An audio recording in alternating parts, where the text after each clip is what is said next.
बत्वा पंत स्वरूपी विराली श्रीराम सद्गुरुनाथ महाराज की जय.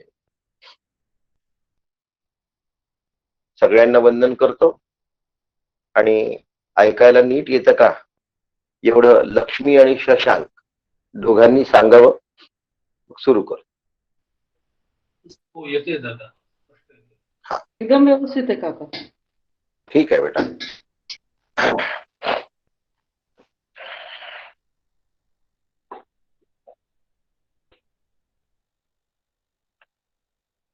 सत्वं रजस्तमैति गुणाः कृतिसत्त्वाः निबन्धन्ति महाबाहो देहे देहि नमो व्ययम्.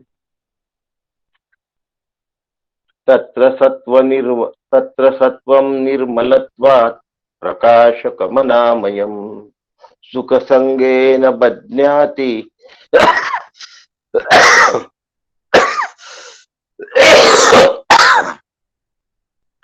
सुखसंगेन बध्नाति ज्ञानसंगेन चाघन ज्ञानसंगेन चानघ.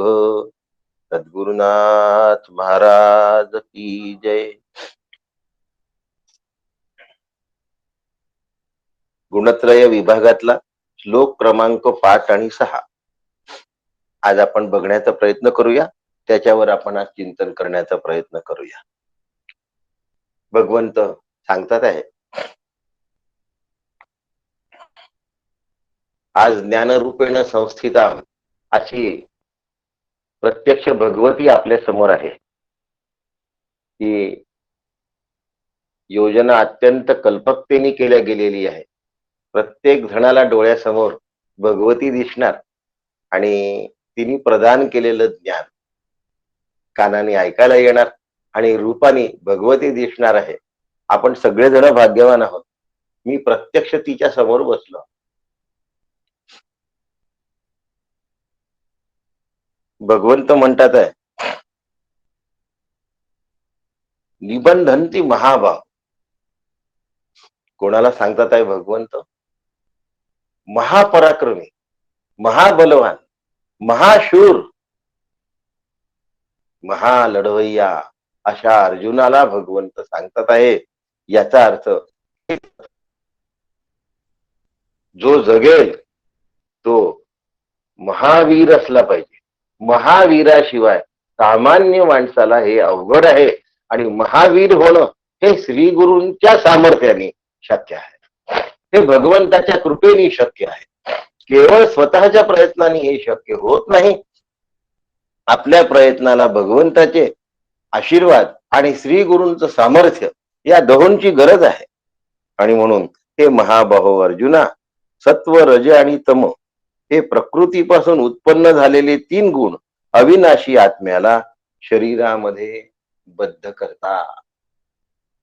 भगवंत सांगतात आहे, अर्जुन अत्यंत बलवान, अत्यंत सामर्थ्य संपन्न. अर्जुनाला एक वाक्य आहे, अजानुबाहू. अजानुबाहू, जानू शब्दाचा अर्थ असा होतो गुडघा, त्याच्याही पेक्षा मोठे. आणि दुसरं अजानुबाहू या शब्दामध्ये त्याला किती बाहू आहेत हे मोजता येत नाही. अर्जुन इतक्या लवकर बाण हे करत असे की त्याला सहज हात आहेत की काय असं वाटायचं. समोरचा योद्धा म्हणजे शत्रू हा आपली प्रत्यंच्या ओढण्याच्या आत, त्या प्रत्यंचेवरून तीर सोडण्याच्या आत अर्जुनाचे कितीतरी तीर त्याच्यापर्यंत येऊन पोचलेले असत आणि तो घायाळ झालेला. इतकं चापल्य होतं. आणि दुसरी गोष्ट, अर्जुन दोनही हाताने प्रत्यंचेवर तीर लावून ती बरोबर नेम धरून मारत असे. म्हणजे अर्जुन डाव्या हाताने बाण सोडतोय की उजव्या हाताने सोडतोय, डाव्या हाताने धनुष्य धरतोय की उजव्या हाताने धनुष्य धरतोय, याचा कोणाला कधीही पता चालत नसे. त्यामुळे अर्जुनाच्या धनुष्याची प्रत्यंचा तोडून टाकणे हे शक्य नाही झालं कोणाला. म्हणून गांडीव हे अजेय धनुष्य ठरलं, कारण त्याची प्रत्यंचा कोणालाही तोडता आली नाही, प्रत्यक्ष कर्णाला सुद्धा तोडता आली नाही आणि भीष्माचार्यांना सुद्धा तोडता आली नाही. असो, हा शरीराने महापराक्रमी असला, महाबलवान असला, अतिशय शूर असला, तरीही त्याला 3 गुणांनी बद्ध केलेलं होतं, कारण प्रत्येक मनुष्याला 3 गुण बांधूनच टाकतात. प्रत्येक मनुष्याला 3 गुण बांधत नाही असा कुठलाही मनुष्य असत नाही. आणि म्हणून या ठिकाणी भगवंत म्हणतात की सत्वम रजस तमैती गुणा हा प्रकृती संभवा. हे प्रकृतीचे गुण आहेत, हे प्रकृतीचे गुण आहेत आणि हे गुण प्रत्येक माणसाला बांधले असतात. अशा पद्धतीने जर आपण वाटचाल करण्यात लक्ष घातलं आणि आपल्या जर हे लक्षात आलं, तर मग भगवंत म्हणतात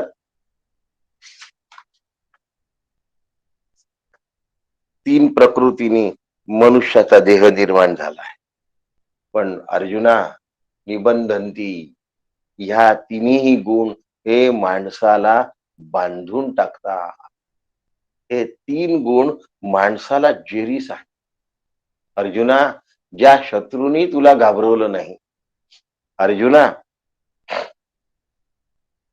जे पराक्रमी रथी महारथी आणि योद्धे तुझ्या समोर खसपटा समान असायचे आणि पटकन उडून जायचे, टिकायचे नाही, पण लक्षात ठेव, या 3 गुणांना तू एवढा हलका धरून चालू नको. हे तुझा कधी पराभव करतील हे तुला कळणार सुद्धा नाही. याचा अर्थ असा होतो की माझा जो देह आहे, म्हणजे प्रत्येक मनुष्याचा, काय म्हटलंय, सत्वम रजस्तमैती गुणाः प्रकृती संभवाः. प्रत्येकाची प्रकृती हे 3 गुणांनी तयार झालेली आहे. म्हणजे 3 गुण शब्दाचा अर्थ नुसत्या गुणांनी प्रकृती तयार होत नाही. 5 महाभूत आणि 3 गुण अशी अष्टधा प्रकृती असते. मग आता 3 गुणांनी ती प्रकृती तयार झाली आहे.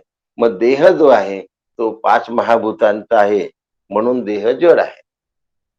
आता देह 3 गुणांचा पण आहे, म्हणून तो गुणयुक्त आहे. आणि मूळ मायेतून त्याची उत्पत्ती झाली आहे, म्हणून तो माईक आहे.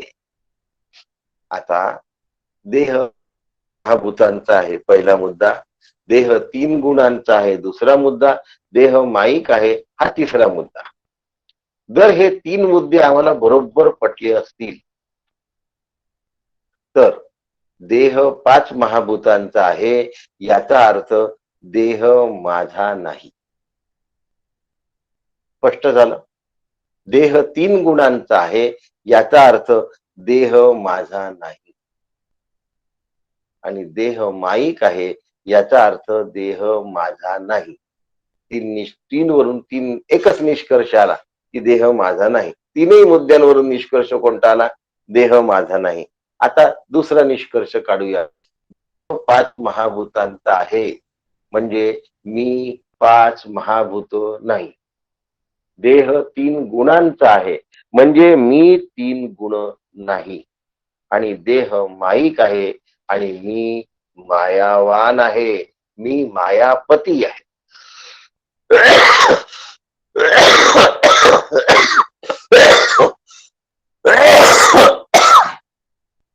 याचा अर्थ देह माझा नाही. दुसरा मुद्दा, मी देह नाही. तिसरा मुद्दा, मी आत्मा आहे. एकदा हे पक्क ठरलं की देह माझा नाही, हे एकदा पक्क ठरलं, तरीही त्याच्या पुढे विचार करण्याची गरज आहे. आपल्यातल्या नित्यलेखन करणाऱ्या एका साधिकेने लिहिलंय, देह माझा नाही, मी देह नाही, देह माझा आहे. विचारे मना तूची शोधोनी पाय.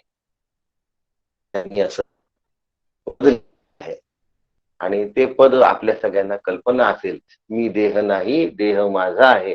विचारे मना तूची शोधून पाहे. रोजचं लेखन आहे त्यांचं ऑनलाईनवर. त्यांनी हे पुष्कळ पूर्वी केलेलं पद आहे. असो, आपल्याला ह्या निर्णयाला आतमध्ये ठसवून घ्यायचा. ठसवून घेतलं की तो बाहेर प्रगट होतो. त्याच्यानंतर मग त्याचं काव्यामध्ये, अभंगामध्ये रूपांतर होतं आणि ते व्हायला हवं आहे. पण होण्यासाठी आधी काय करावं लागतं? आतमध्ये ते पक्क ठसलं पाहिजे. मला जर कोणी आवाज दिला की डॉक्टर, आता शिकण्यापूर्वी जर आवाज दिला असता तर डॉक्टर म्हटल्यानंतर मी उठलो, नंतर हे पक्क ठसल्या गेलं. तसं मी ब्रह्म आहे हे आतमध्ये पक्क ठसल्या गेलं पाहिजे. आणि ठसवण्यासाठी देह माझा आहे आणि मी देह नाही. विचार करा मना. कोणी विचार करायचा आहे? हा अंतःकरणाने विचार करायचा, बुद्धीने विचार करायचा. तूची शोधून पाहे. विचार करत करत, शोध घेत घेत ज्या वेळेला माणूस त्या निर्णयापर्यंत जातो त्यावेळी तो जिंकलेला असतो. पण आता जिंकला आहे की नाही हे कसं ओळखायचं? ज्या वेळेला देह जाण्याचा विचारच मनामध्ये येत नाही त्यावेळेला जिंकलेला आहे. आणि देह जाण्याचा विचार जर मनात येत असेल तर हरलेला आहे. कोणी जर व्हिडिओ बंद केले असतील तर ओपन करा, त्यांना महालक्ष्मीचं दर्शन होईल बरं का. काही जण व्हिडिओ बंद करून पण ऐकतात, पण आज लक्ष्मीचं दर्शन होण्याची एक संधी आहे. जाणे हा विचारच जेव्हा मनात येत नाही तेव्हा माणूस जिंकलेला आहे. जाण्याचा विचार खूप जणांना सहन होत नाही, त्यावेळी तो हारलेला आहे. हारजीत जी असते ती परमार्थात तिथल्या तिथे असते आणि ती त्याच वेळी काय असते? स्पष्ट असते. मी हारलो की नाही, म्हणजे जिंकलो की हारलो, हे तिथले तिथे कळत असतं.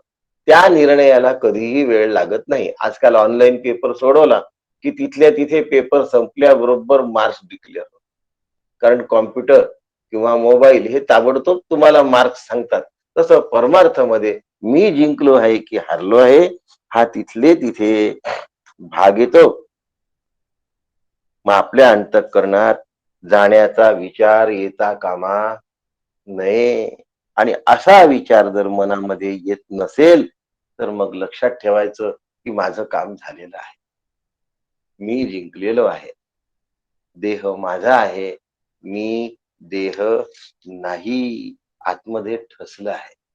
आता जे भजन उद्भूत झालं, आता जे भजन स्फुरलं ते बरोबर आहे. म्हणून जाण्याचा विचार करत नाही.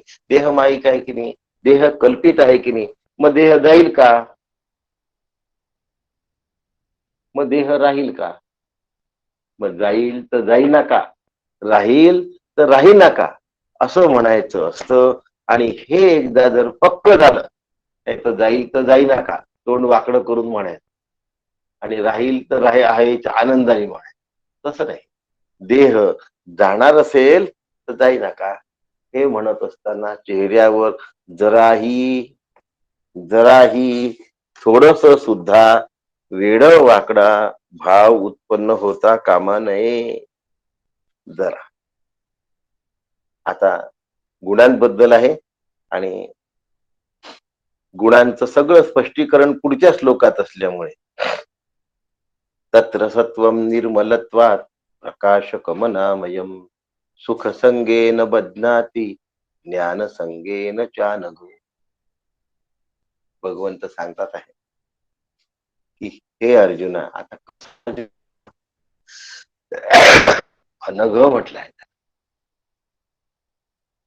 नघ शब्दाचा अर्थ पाप असावं आणि अनघ शब्दाचा अर्थ निष्पाप असावा. अर्जुन कसा आहे? निष्पाप आहे. कारण 3 गुणांचा त्याच्यामध्ये जो मेळ आहे तो मेळ सुद्धा इतका चांगल्या प्रकारे आहे. सत्वगुण निर्मळ असतो आणि प्रकाशमय असतो. तत्र सत्वम निर्मलत्वात् प्रकाशकमनामय. रजोगुण जो असतो याच्यामध्ये कर्म करण्याची प्रवृत्ती असते. काही माणसं असतात ना, 1-2 कामं जर त्यांना करून यायला सांगितलं तर ते 4-5 कामं करून येतात.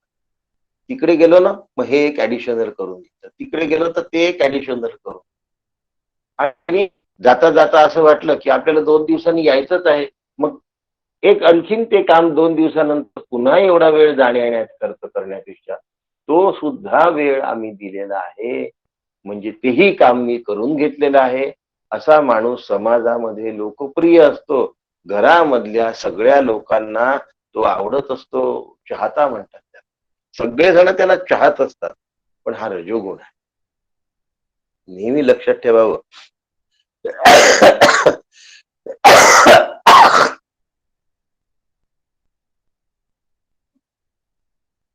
रजोगुणाचा दुसरा एक दोष आहे की चांगला अँगल सांगितला, दुसरा अँगल आहे राग, द्वेष, लोभ, काम आणि क्रोध हे विकार. रजोगुणामध्ये 3 दोष असतात आणि रजोगुणामध्ये विकार असतात.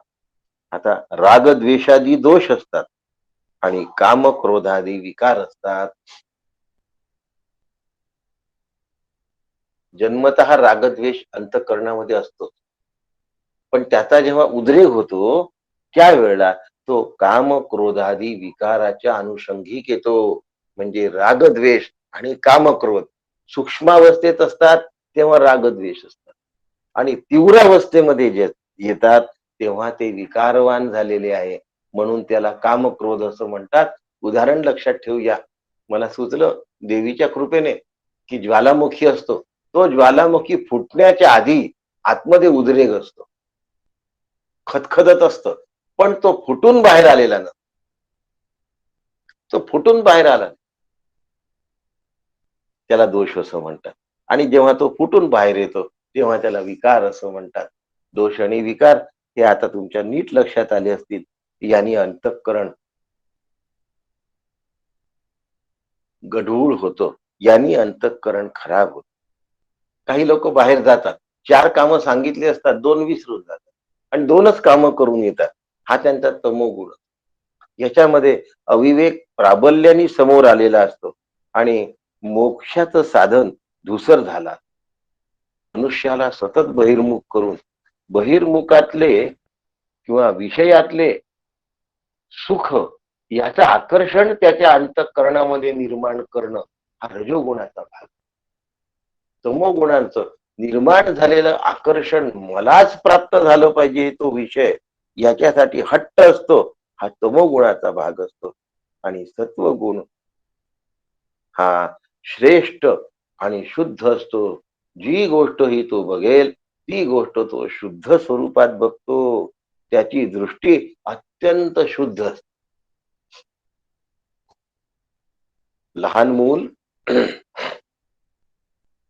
एखाद्या हिऱ्याला बघू द्या, लहान मुलाला समोर एखादा हिरा दाखवा, लहान मुलासमोर एखादी सुंदर तरुण व्यक्ती दाखवा, लहान मुलांसमोर एखादं सुंदर फुल दाखवा, त्याची बघण्याच्या दृष्टीत काहीही फरक पडत नाही, कारण त्या मुलाची दृष्टी निर्मल असते, अत्यंत शुद्ध असते.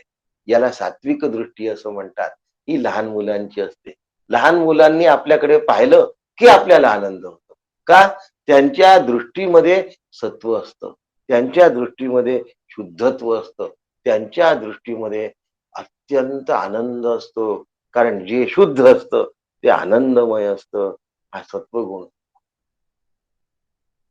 पुढे पुढे त्याच्यामध्ये बदल होतो.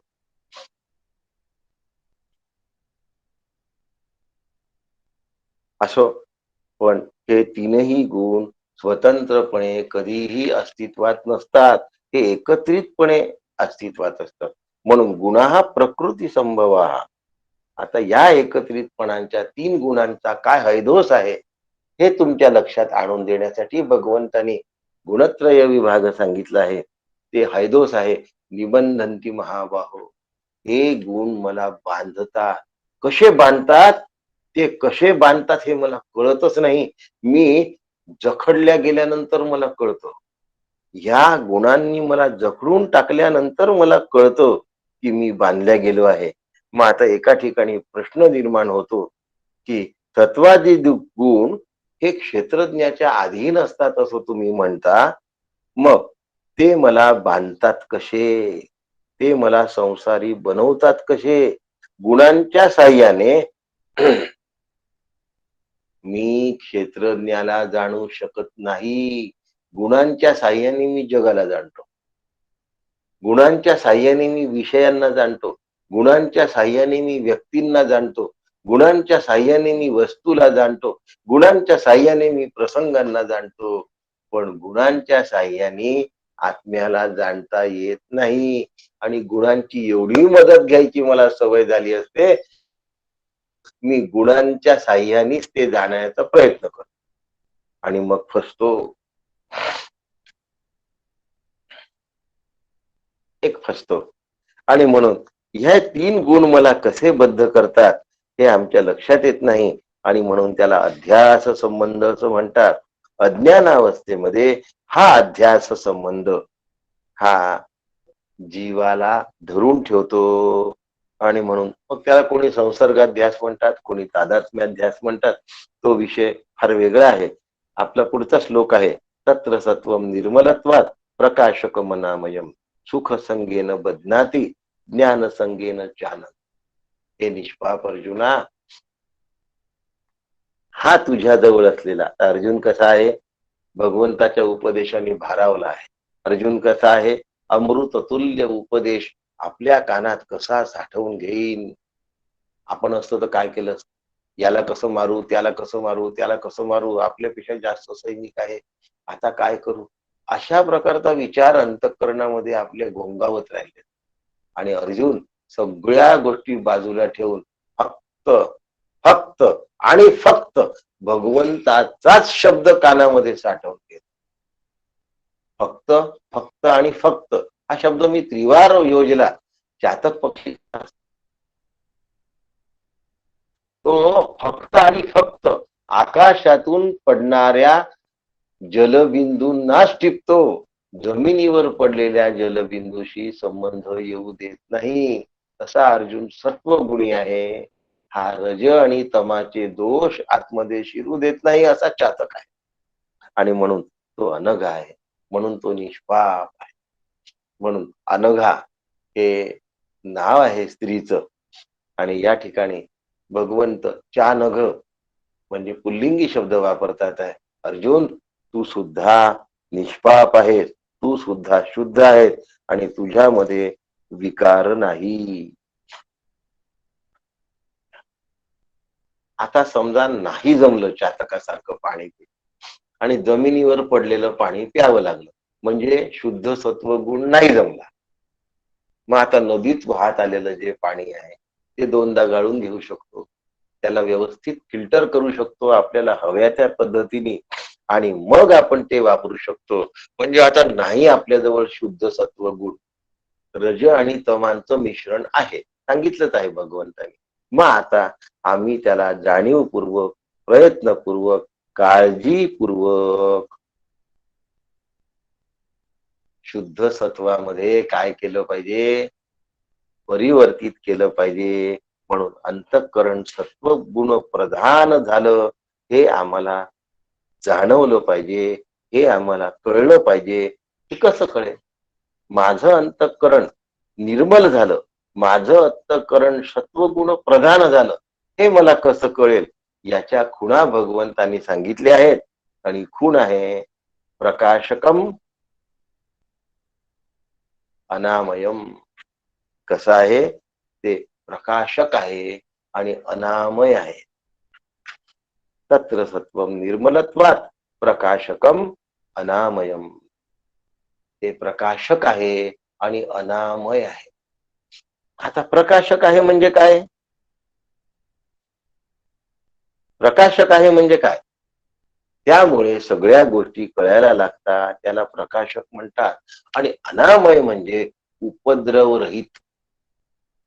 ते अनामय आहे म्हणजे ते उपद्रव रहित आहे, ते प्रकाशकम आहे. याचा अर्थ ते त्या गोष्टीचं ज्ञान करून देत. असं आलो, माझ्या अंतःकरणामध्ये जर सत्वगुण प्रविष्ट झाला असेल किंवा माझ्या अंतःकरणात जर सत्वगुण शिरला असेल, तर एक गोष्ट आम्हाला लक्षात येते, प्रकाशकम आणि अनामयम, या 2 गोष्टी आमच्या लक्षात येतात. आता सत्वगुण सत्वगुण कसा आहे आणि बुद्धी कशी आहे. सत्वगुण शुद्ध आहे. बुद्धी कशी आहे. बुद्धी अग्नितत्वाची आहे आणि प्रकाशक आहे. अग्नितत्वाची असल्यामुळे ती प्रकाशक पण आहे. आता सत्वगुणाची आहे आणि अग्नितत्वाची आहे. आता सत्वगुण स्वच्छ असतो, निर्मळ असतो आणि अग्नितत्वामध्ये मळ टाकला तरी तो शिल्लक राहत नाही. अग्नी त्याला भस्मसात करतो. म्हणजे अग्नितत्वही शुद्ध आहे आणि सत्वगुणही शुद्ध आहे. म्हणून बुद्धीमध्ये सत्वगुणाचा ठेवा असतो. म्हणून सत्वगुण कुठे राहतो? बुद्धीत राहतो, कारण ती अग्नितत्वाची आहे आणि हा सत्वगुण आहे. आता सत्वगुण आणि अग्नितत्व यांचं एकत्रीकरण झाल्यामुळे आपल्यामध्ये असलेला शुद्ध आत्मा चिदाभास रूपाने बुद्धी तत्वामध्ये प्रकाशित होतो. सूर्याचे किरण जमिनीवर पडतात, परंतु त्याच्यामधून किरण परावर्तित होत नाहीत. आरसा हा पृथ्वी तत्वच आहे. जमीन जसं पृथ्वी तत्व आहे तसं आरसा सुद्धा पृथ्वी तत्वच आहे, पण आरशामध्ये ते परावर्तित होतात. तसं आत्म्यापासून आलेलं जे प्रतिबिंब, त्याला आपण चित प्रतिबिंब असं म्हणू, त्याला आपण चिदाभास असं म्हणू, ते कुठे राहतं?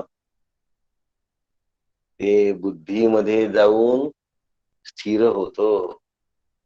कोणताही पाहुणा कोणाहीकडे जाऊन राहत नाही. तो पाहतो की आपल्या राहण्याच्या दृष्टीने जास्त योग्य काय आहे. कुठलाही प्रवासी कुठल्याही हॉटेलमध्ये जाऊन राहत नाही.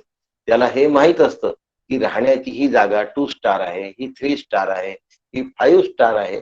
मग आपल्याला कोणती पद्धत राहण्याची झेपावते आणि आवडते, त्या दृष्टीने तो 3 स्टार, 4 स्टार, 5 स्टार अशा हॉटेल्स मध्ये राहतो. त्याप्रमाणे हा जो कुटस्थापासून निर्माण झालेला प्रकाश आहे, हा सत्वगुणयुक्त आणि अग्नितत्वाच्या असलेल्या बुद्धीमध्ये राहतो. हा चित प्रकाश त्यानंतर जीवाला जीवत्व प्रदान करतो. जीव ज्या वेळेला बहिर्मुख होतो तो चित प्रकाशामुळे, आणि जीव ज्या वेळेला अंतर्मुख होतो तोही चित प्रकाशामुळेच.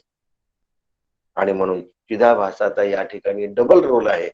ज्या वेळेला देह, जगत आणि वस्तू यांच्याशी तो सत्यत्वाने नातं जोडतो, तेव्हा तो चिदाभास जीवत्व या अनुषंगिक बघितल्या जातो. आणि हे मिथ्या आहे हे जाणल्यानंतर, देहादी जगत मिथ्या आहे हे जाणल्यानंतर, आत्मा एवं सत्यम हे ज्या वेळेला तो जाणतो, तेव्हा तोच चिदाभास कुटस्थ म्हणजे आत्मरूप आहे असं कळतं. हे सत्वगुणामुळे प्रवृत्ती तयार होते. आता आपण पुन्हा आपल्या मुद्द्यावर येऊ. ती मुद्दा असा आहे की तो प्रकाशक आहे, अग्नितत्वाचा आहे. यामध्ये प्रकाश या शब्दाचा अर्थ चिदाभासाला आतमध्ये राहण्याची प्रवृत्ती तयार होते आणि मग हा चिदाभास आत्मस्वरूपाकडे जायचं की जगताकडे जायचं हे ठरवतो. आता हे ठरवण्यासाठी ती बुद्धी सत्वगुण प्रधान जास्त आहे की रजोगुण प्रधान जास्त आहे की तमोगुण प्रधानतेमध्ये वळते, कोणत्या दिशेला ती वळते याच्यावर अवलंबून आहे. म्हणून सत्वगुणाचा फायदा असा आहे की सत्वगुण नेहमी सातत्य ठेवतो. काही लोक आम्हाला सांगतात, काय सांगतात, आम्ही की नाही हो साधनेला उठतो. हो, आता देवीचं नवरात्र झालं, गणपतीचं चालू आहे, मग यावेळेला सकाळी उठून बरोबर आम्ही साधना करतो. त्याच्यामध्ये तडजोड होत नाही. पण नवरात्र संपलं ना की आमच्या सगळ्या साधनेचा बट्ट्या गोळ. मग जागच येत नाही, मग झोप येते, मग काही अडचणी तयार होतात. तर सातत्य टिकत नाही. आणि सातत्य जर कोणी टिकवत असेल तर तो सत्वगुण असतो. म्हणून सत्वगुणाचा परिपोष केला पाहिजे. सत्वगुणाला जपून ठेवलं पाहिजे, कारण हा सत्वगुण प्रकाशकम आहे आणि अनामयम आहे. अनामयम म्हणजे दोषरहित, अनामयम म्हणजे दोषरहित. हा उपद्रव नाही करत, याच्यामध्ये दोष नाही आहे, म्हणून सत्वगुण निर्मळ आहे, सत्वगुण प्रकाशक आहे आणि सत्वगुण निर्दोष आहे. असं असताना सुद्धा सत्वगुणाचा संगही माणसाला त्रासदायक असतो. उदाहरण देतो.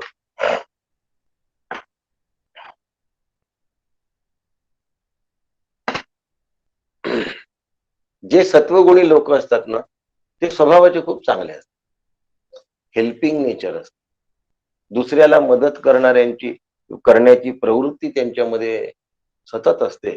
आणि मग लोक अशा लोकांचा फायदा घेत राहतात. असं करा, आपण तिकडे जाऊ, असं करा, आपण असं करू, असं करा, आपण तसं करू, असं करा.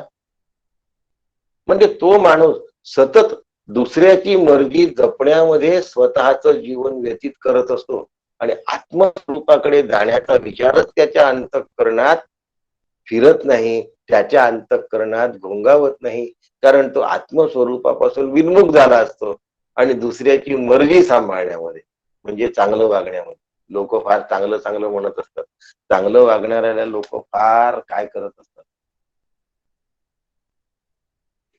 चांगलं वागणाऱ्याला लोक तारीफ करत असतात, चांगलं वागणाऱ्याचं लोक कौतुक करत असतात, चांगलं वागणाऱ्याबद्दल लोकांचं अत्यंत छान मन असतं आणि त्याला असं वाटतं माझा परमार्थ जमला.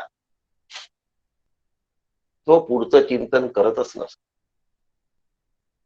तो फक्त चांगल्यापणाचाच विचार करत राहतो, पुढचं चिंतन करत नाही. आणि अशा माणसाची प्रगती खुंटते आणि तो आत्मस्वरूपाकडे जाण्यापासून वंचित राहतो. म्हणून नेहमी काळजी काय घ्यायची आहे, आत्मस्वरूपाकडे जाण्यापासून मी कधीही वंचित होता कामा नये, माझं सातत्य बिघडता कामा नये, मी कधीही बाजूला होता कामा नये. एक उदाहरण आठवलं मला, तेवढं उदाहरण देतो. क्रिकेट खेळत असणारा जो खेळाडू असतो, उत्तम खेळतो, लोकांची वाहवा मिळवतो, 50 मारतो, सेंचुरी मारतो आणि मग 110 115 कोणत्या तरी रनला एका बॉलवर तो आउट होतो. कोणत्या तरी 110-15 रन काढून झाल्यानंतर तो केव्हा तरी आउट होतो. आउट झाल्यानंतर तो त्याच्या पॅव्हेलियनकडे जातो. आता तो पॅव्हेलियनकडे जात असताना, अगदी पॅव्हेलियन मध्ये पायऱ्यांवरून शिरत असताना काही लोक असतात जे त्याच्या पाठीवर थाप मारतात, कारण त्यांनी सेंचुरी मारलेली असते, 50 केलेली असते, सेंचुरी केलेली असते. पण तो मानेने असा आडवा मान करत असतो, त्या बॉलला मी कसं खेळायला चुकलो याचा विचारत असतो तो त्यावेळेला. आणि म्हणून तो खेळाडू पुढे स्वतःचा उत्कर्ष करतो. याच्यात जर तो हुरळून गेला असता पाठीवर थापा मारण्यामध्ये लोकांच्या, काय खेळलो मी, काय खेळलो मी, नाही, तो म्हणतो की मी 115 चेंडू खेळलो आहे, 115 रन काढले आहे, पण 115 माझे बिनचूक झाले. 115व्या मध्ये माझी चूक काय झाली, 116वा चेंडू खेळत असताना त्यांनी तो चेंडू टाकला, पण तो जेवढा उसळेल तेवढा उसळला नाही, याचा मला अंदाज घेता आला नाही आणि मी तो टोलवला, म्हणून तो चेंडू हद्दपार न होता कॅच गेली, कारण चेंडूच्या उसळण्याचा अंदाज माझा चुकला. चेंडू आउटस्विंग आहे असं वाटतं आणि तो इनस्विंग निघाला, त्यामुळे तो बाहेर टोलवल्या जाईल असं वाटलं आणि तो आतमध्ये टोलवल्या गेला, त्यामुळे तो फिरत आत असल्यामुळे ती कॅच इकडे उडली ज्याचा मला अंदाजच नाही आला. तो हा विचार करत असतो, लोक त्याची पाठ थोपट असतात की तो सेंचुरी मारून आला, आणि त्याच्या मनात सतत विचार येतो की या ठिकाणी मी चुकलो कुठे, मी करायला काय पाहिजे होतं, झालं काय. असं चिंतन ज्याला करता येतं तो सत्वगुणी असतो आणि त्याची प्रगती होते. पण सत्वगुणामध्ये जर माणूस खुश झाला आणि सेंचुरीची पाठ थोपटणाऱ्या लोकांच्या वाववेमध्ये जर रमून गेला, तर तो पुढची प्रगती करत नाही. असा खेळाडू डेव्हलप होत नाही. काही दिवसात सेंचुऱ्या मारून तो टीम मधनं बाद होतो. आता आपल्या विषयावर येऊ. आता एक खेळाडू झाला, प्रवचनकार असतो. त्या प्रवचनकाराच्या प्रवचनाचं सर्वत्र कौतुक होत असत आणि त्या कौतुकामध्ये जर हा रिझवल्या गेला, जर याचं अंतःकरण रमल्या गेलं, तर याचा पुढचा आत्मस्वरूपाचा अभ्यास खोळंबतो आणि माझ्यासारखा कोणी प्रवचनकार नाही असं वाटायला लागतं. आणि मी जेवढं आत्मस्वरूप सोपं करून सांगतो तेवढं दुसऱ्या कोणाला जमतच नाही असं वाटतं. आणि अशा स्थितीमध्ये ज्यावेळी तो रिझवल्या जातो, त्यावेळेला तो आत्मस्वरूपाचं चिंतन थांबवतो आणि चांगल्यातलं चांगलं प्रवचन कसं करता येईल, अधिक लोकांची वाहवा कशी मिळवता येईल, अधिक लोकांची शाबासकी कधी मिळेल, याचा विचार करण्यामध्ये जगाच्या गुंतावळ्यामध्ये अडकून जातो आणि स्वरूपाच्या चिंतनापासून दूर राहतो. म्हणून लोकांनी केलेली सत्वगुणामुळे तारीफ असते. सत्वगुणी जो असतो त्याची तारीफ होतेच, कारण त्याचा गुणच तसा आहे, शुद्ध आहे. त्यामुळे त्याची तारीफ होते, त्याचं कौतुक होतं, त्याची वाहवा होते. पण त्या वाहवामध्ये, त्या तारफेमध्ये तो रमत नाही, रंगत नाही, रिझवल्या जात नाही. पण लोकांनी कितीही तारीफ केली तरीही ती तारीफ त्यांनी मनावर घेता कामा नये. की तेवढ्या पुरता तिथे कानावर आली की दुसऱ्या कानाने सोडून देता आली पाहिजे. तर मी सत्वगुणाच्या पार जाण्याची शक्यता असते. आणि नाही तर तो सत्वगुणाच्या पार जात नाही. मग सुखसंगेनं बदनात आता बांधल्या गेला. त्या तारफेनी, त्या कौतुकानी, त्या स्तुतीनी हा बांधल्या गेला आणि मग तो त्या स्तुतीमध्ये रमतो आणि रमतो. म्हणून सत्वगुणी माणसाचा चांगुलपणा हा त्याला आत्मस्वरूपापासून च्युत करतो, भोवऱ्यामध्ये पाडून फसवतो. सुख संगेन बदनाती. आता आणखीन एक मुद्दा आहे, ज्ञान संगेन चानघ. हाही मुद्दा आता सांगणार आहे मी आणि पुन्हा हा श्लोक उद्या आणखीन सविस्तर घेणार आहे, कारण की एवढ्याने या श्लोकाचं पूर्ण एक्सप्लेनेशन होत नाही. आपण आपल्यावर खुश व्हायचं नाही. आपल्याला खऱ्या सुखाची गरज निर्माण झाली पाहिजे. सुख आमच्या काहीही कामाचं नसतं. लोकांनी केलेली तारीफ ही कधी टीकेमध्ये बदलेल याचा भरोसा नसतो. लोक आज मुख्यमंत्री म्हणतात आणि उद्या आम्हाला विधायक म्हणतात, परवा आम्हाला उमेदवारही म्हणत नाही, म्हणतात तुम्ही उभे राहू नका, तुम्ही योग्य नाही. एकेकाळी ज्याला मुख्यमंत्री म्हटलं, दुसऱ्या वेळेला त्याला MLA म्हणतात आणि तिसऱ्या वेळेला म्हणतात आता तू उभा सुद्धा राहू नको. लोकांची तारीफ ही क्षणिक असते. हा क्षणभंगुरता आहे. यामध्ये साधकाने कधीही रमू नये. आता पुढचा मुद्दा आहे, ज्ञान संगेन चानघ. ज्ञानाच्या सहवासामध्ये ज्ञानसंगेन बंधन आहे. अनघ झालाय आपला सांगून. ज्ञानसंगेन, सुखसंगेन बदनाती आणि ज्ञानसंगेन बदनाती, असा त्याचा अर्थ आहे. सुखसंगेन बदनाती, ज्ञानसंगेन. हा बदनाती शब्द आहे ना, हा सुखसंगेन आणि ज्ञानसंगेनाच्या मध्ये आहे. म्हणून ज्ञानसंगेन बदनाती आणि सुखसंगेन बदनाती असा त्याचा अर्थ आहे. तत्वगुणी माणसाला सुख जसं बंधनात अडकवतं, तसं त्याला ज्ञान सुद्धा बंधनात अडकवतो. मी ज्ञानी आहे, कोणत्याही गोष्टीचं आकलन त्याला फार लवकर, कोणती त्याला फार लवकर कळते. पाणी कुठे मुरत आहे हे त्याला लवकर कळत. त्याला पटकन लक्षात येतं की काय आहे आणि काय नाही. सांगत असलेला माणूस जे सांगतो आहे ती बनवा बनवी आहे, थापेबाजी आहे की वस्तुस्थिती आहे. न्यायाधीश असतात त्यांच्या समोर दोनही वकील आपली बाजू कायद्याला धरून कशी बरोबर आहे हे मांडत, परंतु कायद्यातले बारकावे आणि सांगत असणाऱ्यातल्या दोषांना बघण्याची त्याच्याजवळ कुवत असल्यामुळे, ज्ञान असल्यामुळे त्याला दोनही बाजू बलवान पद्धतीने मांडल्या तरी सत्य काय आहे हे त्याच्या नजरेआड होत नाही. म्हणून ते न्यायाधीश असतात. ज्ञानसंगेन ज्ञानसंगेन बद्धात. म्हणून तो ज्ञानात मला चांगलं सांगता आलं असं वाटलं की तो त्या ज्ञानामध्ये बांधल्या जातो, तो त्या ज्ञानामध्ये रमतो, तो त्या ज्ञानामध्ये रंगतो.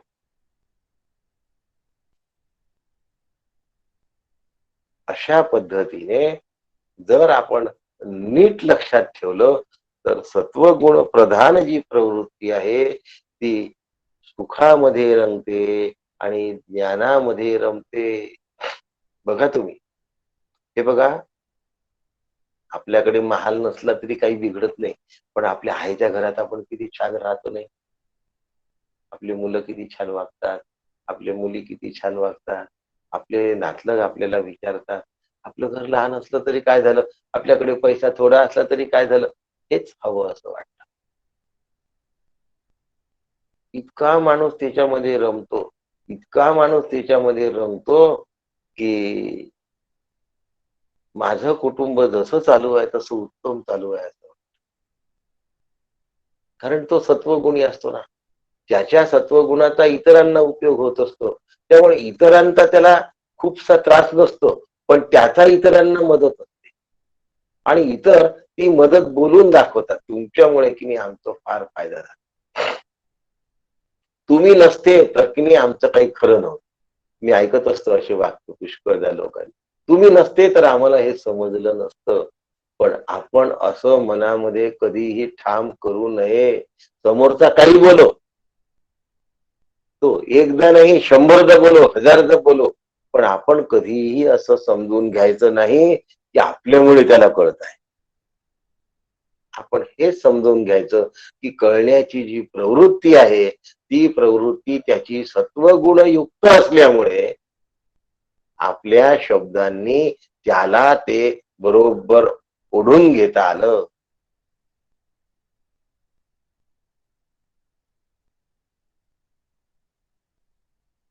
तीन प्रकारच्या जमिनी असतात. एक रेताड जमीन असते, पाणी टाकलं की चालत जात.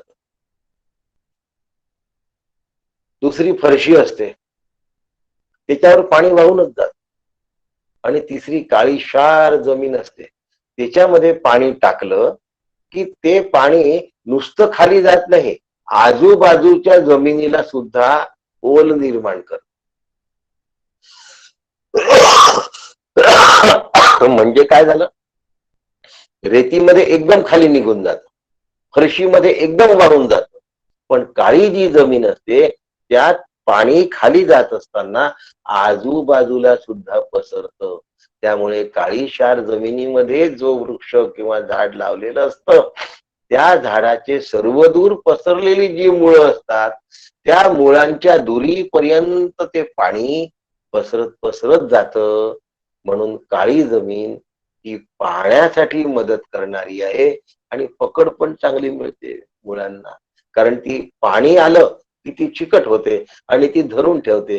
त्यामुळे मुळांना पकडही येते आणि मुळांना ओलावाही मिळतो. तत्वगुणाचा काय आहे, हा फायदा आहे. पकड येते आणि ओलावा येतो, याचा अर्थ सुखसंगेन बदनाती आणि ज्ञानसंगेन बदनाती. ज्ञानाच्या संघाने पण तो बांधला जातो आणि सुखाच्या संघाने पण बांधला जातो. सत्वगुणी माणसाच्या हे लक्षातच येत नाही की या ठिकाणी मी अडकलेलो आहे. एक मुद्दा तुम्हाला प्रत्यक्ष देवी समोर सांगतो आहे,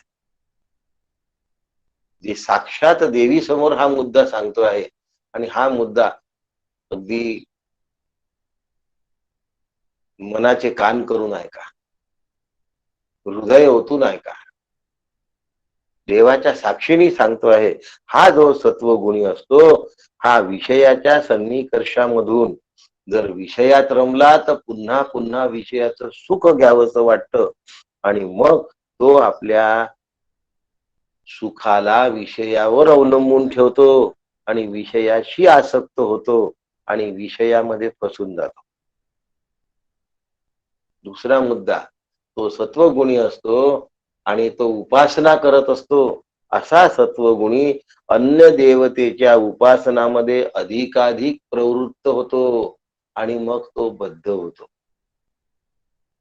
उपासनेमधून साधकाला आनंद मिळतो, पण अज्ञानी मनुष्याला विषय जसे सुखाचे साधन होतात तसा हा सत्वगुणी जो उपासक असतो त्याला देवता पूजन, त्याला देवता अर्चन, त्याला उपासना हे सुखाचं साधन होतं आणि मग तो पुन्हा पुन्हा पूजा, अर्चना आणि उपासना केल्याशिवाय त्याला चैन पडत नाही.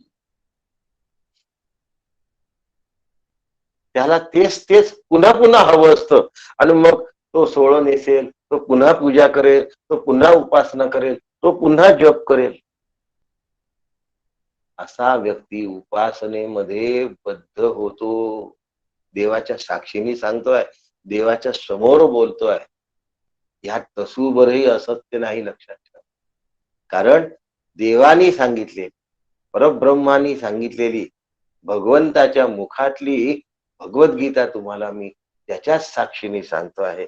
आणि असा बद्ध होणं तो ब्रह्मस्वरूपाकडे वाटचाल करण्यापासून डळतो आणि उपासनेमध्ये मिळणारा जो आनंद आहे तो देवतांचं स्वरूप नसून स्वतःच स्वरूप आहे हे विसरून जातो आणि उपासनेने आनंद मिळतो असं त्याला वाटतं. अरे नाही, तू आनंद रूप आहेस, तू सुखरूप आहेस आणि हे पाहण्याचं विसरून जातो आणि देवतांमध्ये त्याला सुख मिळतं. मग त्याला खूप छान वाटतं पूजा केल्यानं, त्याला खूप छान वाटतं उपासना केल्या.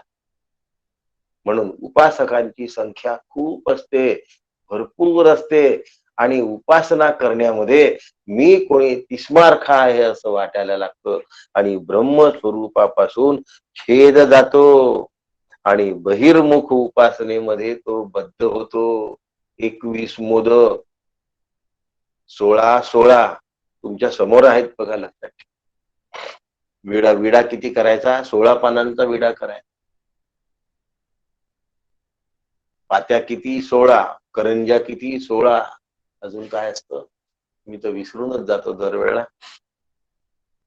आणि मग या बहिर्मुखतेमध्ये तो रमतो. पूजा पाठ, अर्चन, उपासना आणि ह्यात तो बद्ध झाला की सुख ही मनाची प्रवृत्ती आहे असं त्याला वाटतं आणि मनाने तो सुख घेण्याच्या प्रयत्नात असतो आणि सुख घेतो सुद्धा, पण आत्मसुख त्याचं हरवतं. म्हणजे कायम लागणारा झरा त्याला मिळत नाही. सतत मग देवाच्या समोर गेलं, देवासमोर बसून राहिलं की त्याला छान वाटतं. पुन्हा काही वेळाने पुन्हा देवासमोर जातो, पुन्हा देवासमोर बसून राहतो, मी सुखी आहे असं वाटतं. हा सत्वगुणाचं बंधन आहे. हा सत्वगुणाचा काय आहे? मोठा दोष आहे. म्हणून सुख संगेनं बदनाती, ज्ञान संगेनं बदनाती. हा बदनाती शब्द 2च्या मध्ये दिलेला आहे भगवंताने. सुख संगेनं बदनाती आणि ज्ञान संगेनं, या 2च्या मध्ये बदनाती शब्द टाकलेला आहे. ते निष्पाप अर्जुना लक्षात ठेव. या ठिकाणी तू आता ज्ञान संगेनं बदनाती कर. मला एक 5-7 मिनिटं 10 मिनिटं जास्त लागले तर हे करा, कारण की लिंक लवकर आज कनेक्ट नाही झाली. आपण 8 वाजता सुरू नाही करू शकलो. थोडस एक 10 मिनिट असं समजा तुम्ही ज्ञानामध्ये कसा राहतो, तो शास्त्राच्या विचारामध्ये रमायला लागतो. उपासनेमध्ये कसा फसतो हे सांगितलं. आता ज्ञानामध्ये कसा फसतो हे बघा, की ज्ञानामध्ये अभिरुची वाढते, ज्ञानामध्ये तो आसक्त होतो आणि ब्रह्मज्ञानापासून दूर जातो आणि शास्त्र ज्ञानासाठी वेडावतो. मग त्याला मी विद्वान आहे असं वाटतं. त्याला अभिमान तयार होतो आणि शाश्वत ब्रह्मज्ञानापासून तो वंचित होतो. म्हणून सत्वगुण साधकाला ब्रह्मनिष्ठेपासून च्युत करतो आणि सत्वगुण साधकाला ब्रह्मनिष्ठेकडे घेऊन पण जातो, पण जवळ गेला की मागे आणतो. मग तो आहे त्या सुखाचाच रममाण हो असं म्हणतो. आणि म्हणून साधनामध्ये तत्पर करतो, साधनामध्ये प्रवृत्त करतो. म्हणून सत्वगुणातून शुद्ध सत्वात उडी मारणं गरजेचं आहे. अनेक साधक परमात्म स्वरूपाचे साधन करण्याच्या ऐवजी माईक साधनेमध्ये अडकतात. म्हणून शाश्वत तत्वापासून दूर राहतात आणि बहिरंगाला बोलून त्यातच अडकतात.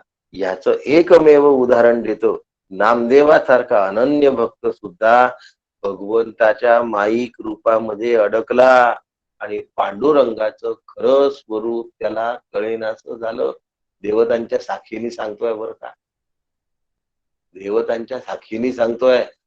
पांडुरंगाने त्याला सांगितलं, आता विसोबा खेचरा कळला, त्याशिवाय तुला खरा मी कळणार नाही. तू माझ्या सगुण रूपात अडकला आहेस नामदेवा, अजून बरीच प्रगती वाटते.